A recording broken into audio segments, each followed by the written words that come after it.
alcohol. This is an example of how a person can be a slave to other than Allah. What was the relationship between the Arab man before Islam and alcohol? If you look into their poetry and their addiction and obsession with alcohol, you will find that it was near enough a master-slave relationship. Whatever the alcohol wants from you, they would do it.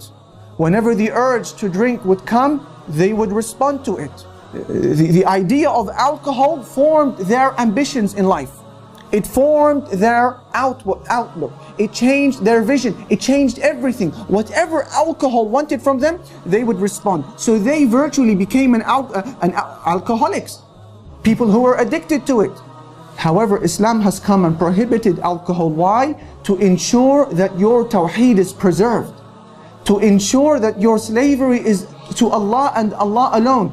See, the prohibition of alcohol is not simply because it intoxicates the mind, it gives you a headache, it makes you sick, makes you fornicate with family and whatnot. These are some reasons, right? But if that was the only reason why alcohol was prohibited, then our Sharia would have said to us, it's okay if you drink alcohol, just maybe a glass full. But don't drink a bottle.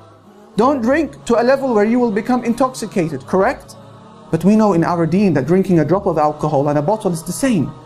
Therefore, we understand that the wisdom behind the prohibition of alcohol is something other than just intoxication.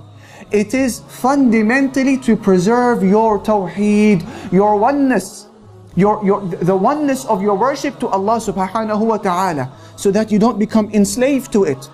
That is why the Messenger sallallahu alayhi wasallam would say, as was narrated by Ibn Abbas with an authentic chain of narration, "Man mata wa huwa mudminu khamrin, laqiya rabbahu wa huwa ka'abidi wathan." Whoever dies as an alcoholic, he said, will meet Allah Almighty as if he had worshipped an idol. Do you see the link between alcohol and worshipping an idol? What is the link? The link is that master-slave relationship. Therefore, the cornerstone of why alcohol was forbidden was to preserve your tawheed, that you adore and you are enslaved to only Allah Almighty, but alcohol can change that. So it was forbidden. I now take you to the famous hadith in Sahih al-Bukhari, where the Prophet sallallahu alaihi wasallam says, on the authority of the companion Abi Malik al-Ash'ari, listen, لا يكونن من أمتي أقوام يستحلون الحرى والحرير والخمر والمعازف. There will come a time where a group of Muslims from my ummah will deem alcohol and fornication and musical instruments and silk as permissible. Doesn't this hadith increase us in our love of the Prophet sallallahu alaihi wasallam and our certainty in his prophethood and nubuwah? Look at how he singles out alcohol and music and fornication because their manipulative properties are incredible.